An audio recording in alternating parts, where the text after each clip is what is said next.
This is Proxy Countdown. Welcome to the big show for the week of April 1st, 2024, alongside my tag team partner, Matt Mascardi. I'm Damian Rollis. On today's Countdown, Boeing CEO Dave Calhoun continues to quit stuff. Board drama at drama maker Warner Brothers Discovery. The Disney proxy war is over.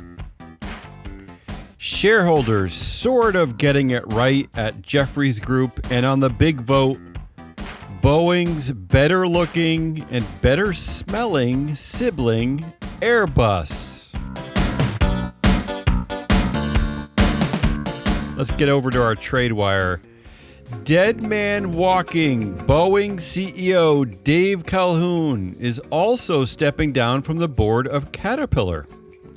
This time, however, we know precisely when he will be leaving. It is at the company's 2024 annual meeting of shareholders. Is this a walk of shame for Dave Calhoun? 2024, not his year. Those are the only two boards he serves on. We don't know that he'll be gone from Boeing's board. We know he'll be stepping down as CEO. We actually don't have all the information. But we do know that this is a trade that's been long in the making. That Boeing has had the Boeing 3 on the Caterpillar board for years. It was Muhlenberg, Calhoun, and Schwab. And now finally it's the end of the Caterpillar 3 on this board. Warner Brothers Discovery is losing two directors named Stephen Myron and Stephen Newhouse. According to the filing, the resignations were not the result of any disagreement with the company or any matter relating to the company's operation policies or practices. But alas, Warner Brothers Discovery is burying the lead and not practicing honest storytelling. The Stephen stepped down after the company learned about a Justice Department investigation into whether their presence on the board violated antitrust law.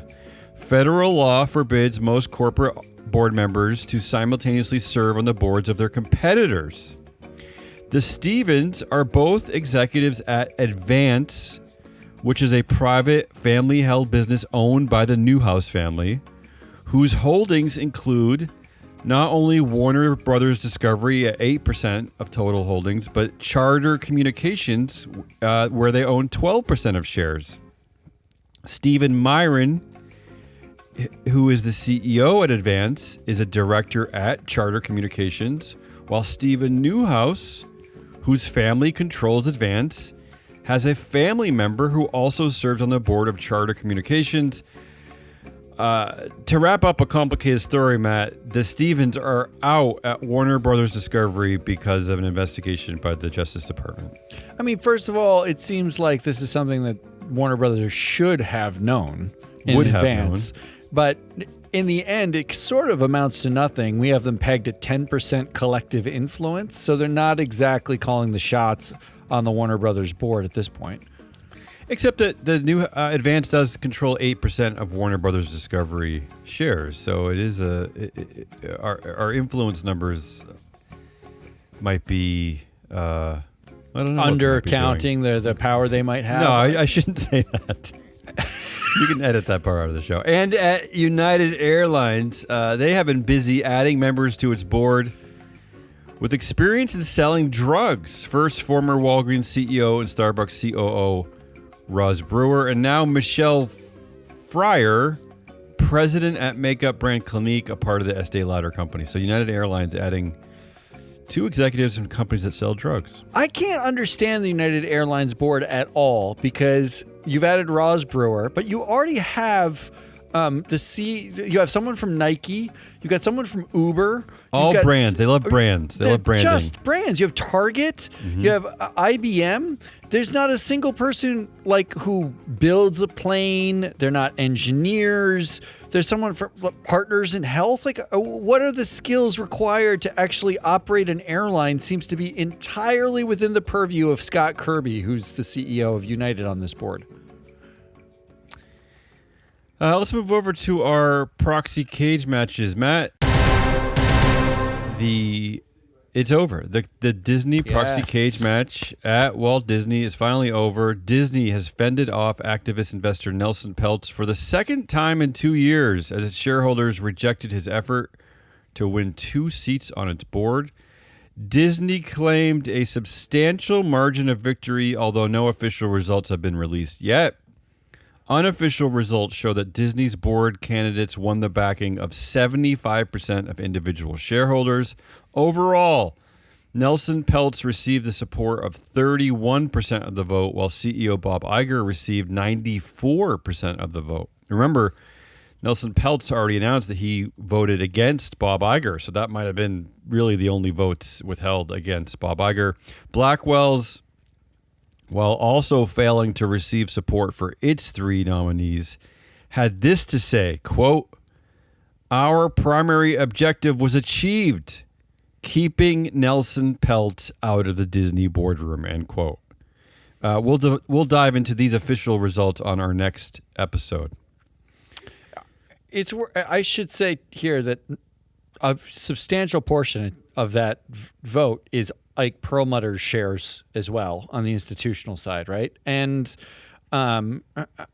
so when you see 31% back Nelson Peltz, that includes the shares that Peltz borrowed from Perlmutter, and that's where some of that is coming from. Also, Disney put out an 8K right after the AGM that said these results are not official, but we believe that the Disney slate won. Have you ever seen an 8K that went out that effectively said this is who we think won without certifying? It doesn't surprise me because usually these results come in maybe a day or two or three, and I think there was so much attention on this contest that I think Disney either wanted to gloat or just wanted to make it official that it very well probably has won, right? I can't imagine anything changing. So that result it's like at this a point. PR 8K. Maybe is what we're talking about.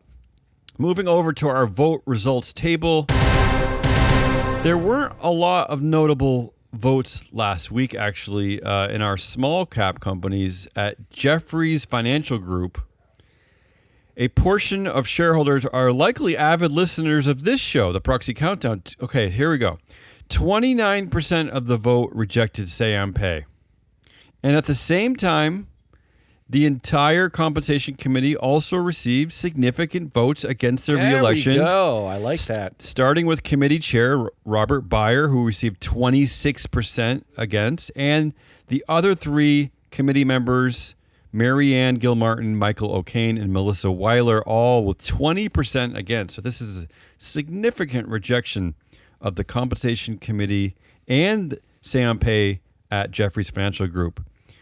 One primary concern was probably the lopsided pay granted to CEO Richard Handler and President Brian Friedman.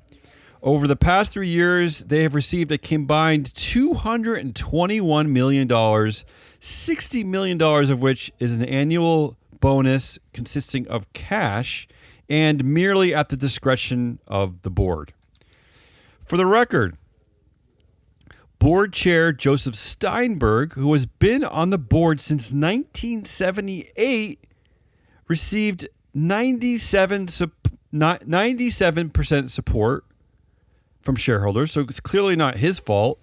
And the executives who received the outsized pay, who are also board members, each received 99% of the vote. So a little bit in the end, maybe they're half fans of our show because it seems a little confusing there at the end. I mean, I'm not sure why Steinberg is the founder of Jefferies. I'm not sure why It's like confusing. a race data, isn't it? It's confusing. What are you doing there? He controls a majority of the influence at Jefferies Financial. So really, the blame should be on him. Yeah, you're right. Yeah, in this case, it's like they listened to the show and but they didn't get the data. So they voted against the compensation committee, but not the highest influence member who is the founder, who's the chair, who's been there since 1978.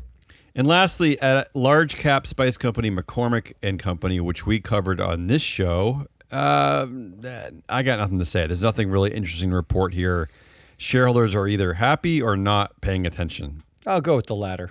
Moving over to the big vote. This week we have Boeing rival Airbus. Airbus's annual meeting is coming up next week, April 10th, 2024, before I hand it over to Matt, because Matt, there are 17 agenda items at this company. So you have a lot of room to prosper and grow and germinate. But let me start with a few key takeaways. First of all, this is a company very much controlled by 3 EU nations, France, Spain, and Germany. Notably, France and Germany each control 11% of total shares. 5 directors are up for election in 2024.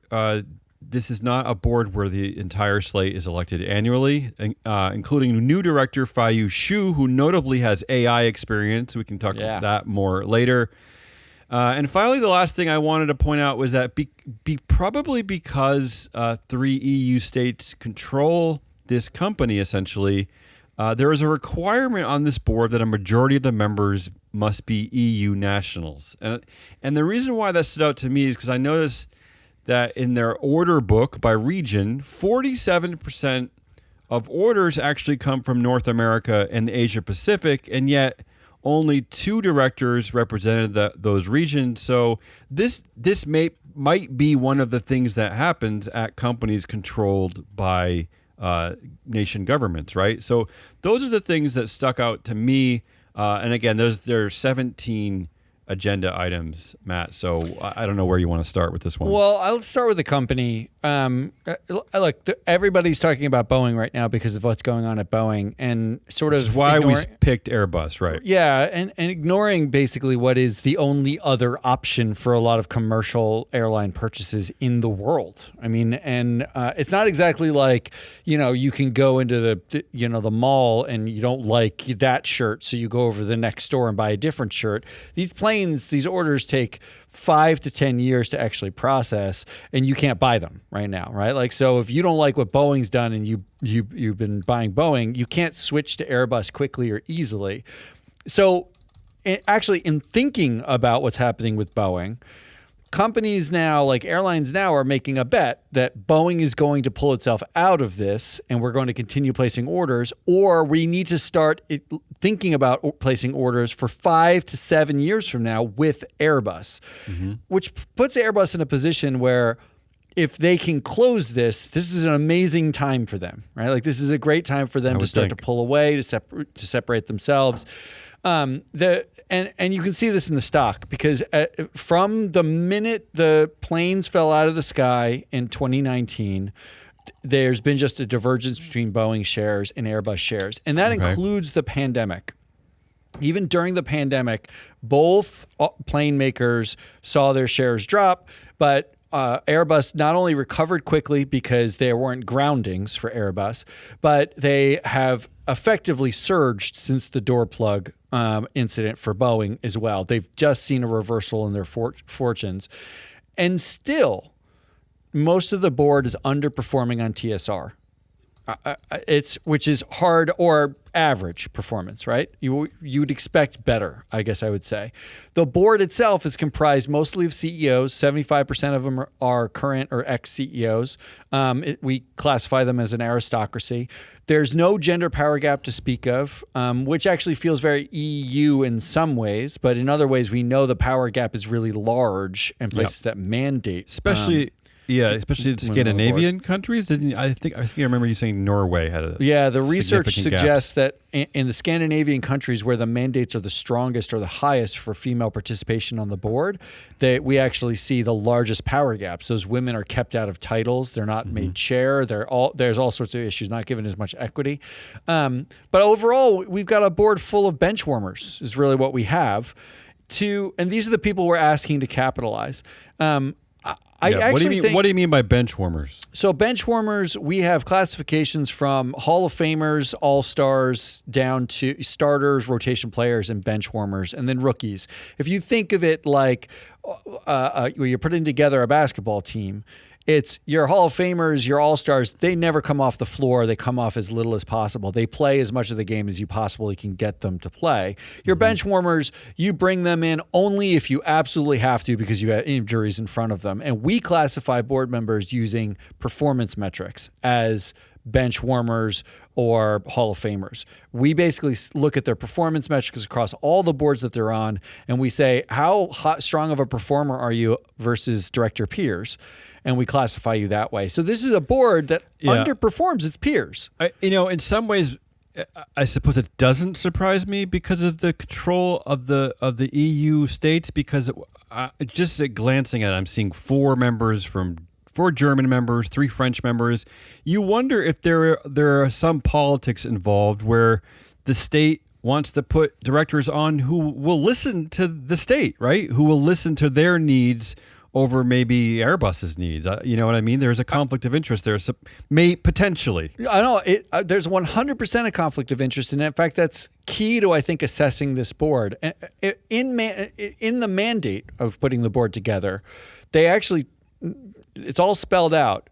At all times, this is a quote, at all times, the board of directors needs to have 2 directors who should also be French defense outside directors, French defense holding company, and then 2 directors who are German defense outside directors. Okay. And so they actually mandate that you have the interests of the state directly represented on the board. Well, again, they combined, Germany and France represent 22% of holdings. Yeah, and beyond that, as you said earlier, that this is EU nationals are mandatory on the board. In fact, the majority has to be EU nationals, and they include the UK as an EU country, even though it's not part of the EU anymore. It's not the EU's fault. Yeah, they've ignored Brexit.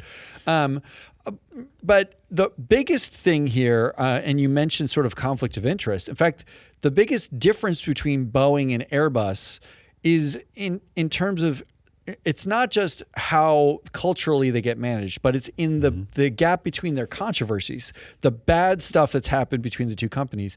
Okay. Boeing has had mechanical failures, design failures, things that are directly under Boeing's control. Door plugs popping out. They're finding, tools in the floorboards, missing bolts. They had the MCAS system. They're rushing planes out, and they're trying to manipulate the regulators to let them do all these things. Airbus, all of their controversies, for the most part, are persistent bribery problems. Is that right? Airbus is selling their planes across the Middle East, across sanctioned countries, and Airbus is constantly getting into some of these countries by bribing their way in. Well, Boeing is accused of basically stealing classified documents from the Pentagon and using that to get military contracts in the U.S., and Airbus is out there bribing their way into other countries in order to sell their planes. I don't want to disparage the controversies data as a whole, because I think by and large there's a lot of great stuff in there. But that also could suggest that in these jurisdictions they actually care about bribery and are spending a lot more money looking to fine companies for these actions, whereas maybe it doesn't exist as much in the U.S. I'm just wondering. Well, I know that Boeing and Airbus have been in like a he said, she said legal battles and arguing for decades about Boeing's sort of the way they're manipulating the U.S. government to get the largest lucrative defense contracts in the world, and the way Airbus is basically bribing their way into selling planes and excluding Boeing. In fact, Boeing keeps saying that because of the French and German state ownership stakes, there's a conflict of interest, and Boeing can't win any business in some of the EU because of their focus there and the way they're bribing their way in. So, but the fact is, in the end, Airbus planes aren't falling out of the sky for the same reasons Boeing's planes are. There have been multiple Airbus crashes, and they've all exonerated Airbus in the investigations afterwards. They've all been pilot error. They've all been issues with, like one was a pilot who they said was overconfident and was like taking risks. Another was a pilot who switched a lever and didn't realize they switched it. It turns out it was all accidental. It was all largely pilot error, and it's because they're overworked, and a lot of the airlines have issues. Boeing's planes are falling out of the sky because Boeing made them, under Dave Calhoun. And look, the potential conflict of interest might also be a boon to corporate governance. So when Boeing was having its problems in 2019, I would guess that shareholders consisting of the states of France, Germany, and Spain would not pick a member of that existing board to then lead the company to get it out of the problems, right? So that doesn't happen, right? Yeah. So sometimes that potential conflict of interest can actually be a good thing in controlling the company. Although, so I'm going to give you the things I like and the things I don't like about this board, and then some recommendations. The things I like about this board is when you look at the skills of the board itself, especially when you compare it to Boeing. Airbus has 4 engineering technical background directors, 3 people from airlines or the airlines industry, 2 telecom, 1 oil, 1 finance, 1 law, 1 military. It's almost the perfect board for an aerospace and defense company. Yeah, it does read that way. Engineers, high-tech people, and they're adding AI. That's their new ad, right? Yeah. My cursory examination of it was that Boeing looked like a lot of good business people, and Airbus looks like a lot of good thinkers. Boeing is almost entirely finance or military, and the military people are used to secure those Pentagon contracts. Right. So it's like marketing more than sales, more than it is business technical. Bridge. So we're talking about the skills difference between these two companies couldn't be more dramatic, and I love that for Airbus, and it's a problem for Boeing. But that means that leaves us with the bad, and this gets to your conflict of interest question, particularly the one you wouldn't take someone on this board and make them the CEO. What I do see in this board is, like Boeing, the board is one of the more insular boards that I have seen. Okay. And we got asked a question by a portfolio manager, do you expect to see a lot of overlap in people who are in the same industry? And the answer would be, sure, it's not that you don't expect it. But in Airbus's case, we're talking about the chair of the nominating committee who's up for election, and that's Maria Amparo Moraledo Martinez, and another nominating committee member also up for election, Jean-Pierre Clamadieu. They have 28 and 21 loops back to other directors on this board just by themselves. Right. In fact, 7 of the 12 board members have loops connecting them to other board members. Okay. That is a lot of interconnection just on other boards between these companies. And the common denominators tend to be that the state ownership in other companies. Energy, which is a partially state-owned energy company. There are multiple board members on the Airbus board who have been on that board. It also owned by France, and with stakes. Iberdrola is a Spanish one. Kaya, Spanish. Vodafone, France. In fact, what you're seeing is when the government owns stakes, it's possible that the government likes certain directors. They're autocrats in a way, right? So that's something not to like.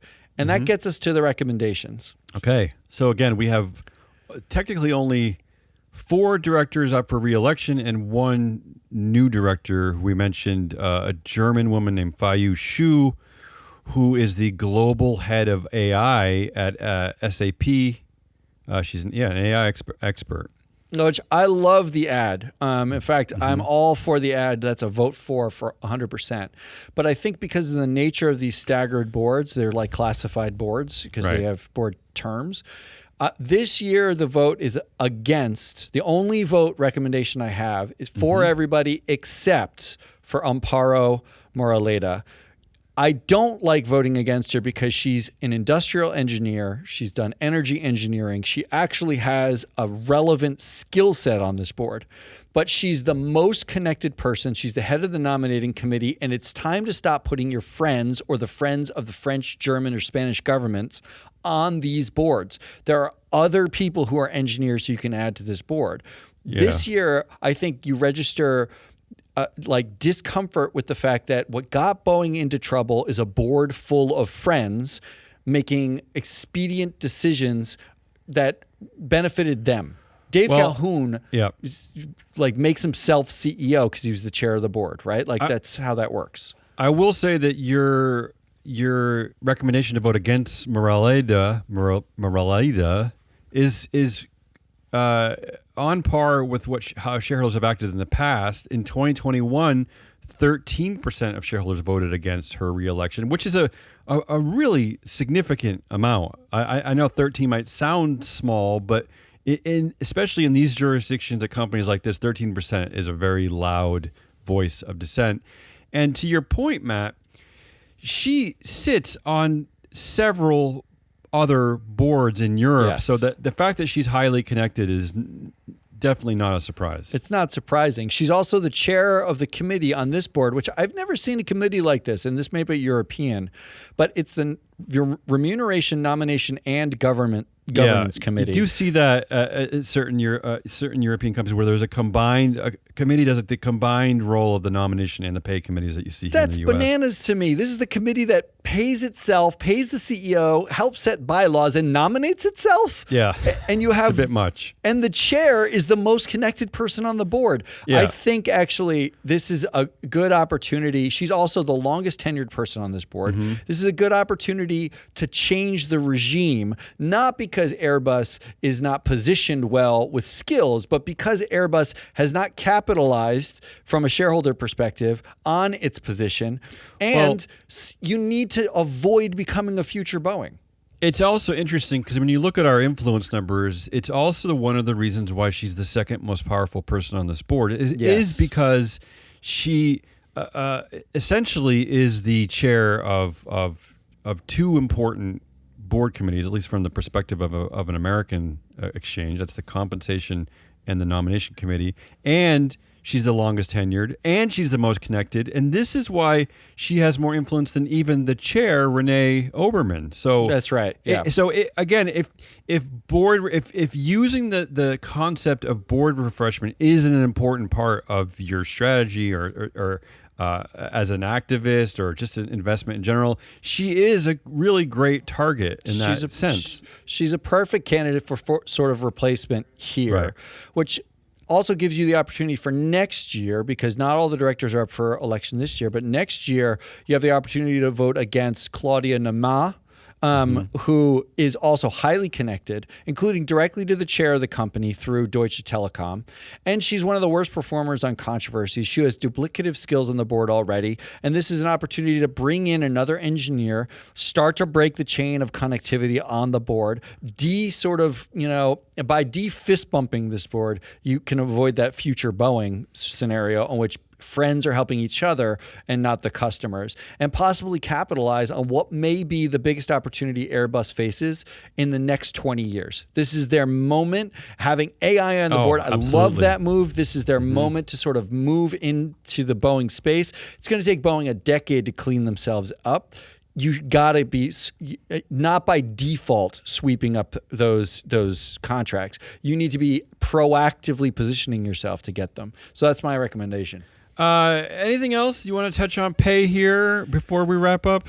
Yeah, I have one question on pay. I actually have a question too on the repurchase. I noticed something. So they have two. There's the say on pay, and we'll start there, which is the CEO basically is getting 50-50 cash and then long-term share equity, which seems skewed, but possibly good, because the number that the CEO gets is so quaint compared to this is Fori, right? It's so quaint compared to Calhoun pulled in roughly the same cash salary as the CEO of Airbus, but then 20 million of equity on top of that, where Fori's total was 4 million, under 4 million euros.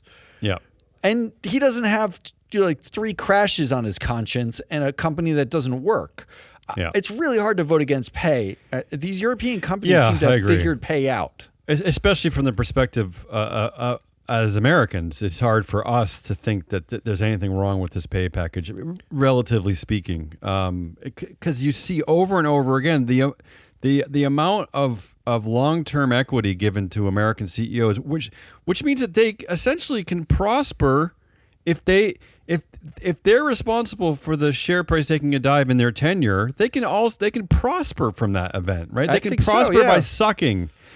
So by having the share price go down, and maybe the rest of the market just goes up naturally, that there might be a bounce back that has something to do with them, and they're prospering. As to your point, that Calhoun made 5 times as much as the Airbus CEO is absolutely absurd.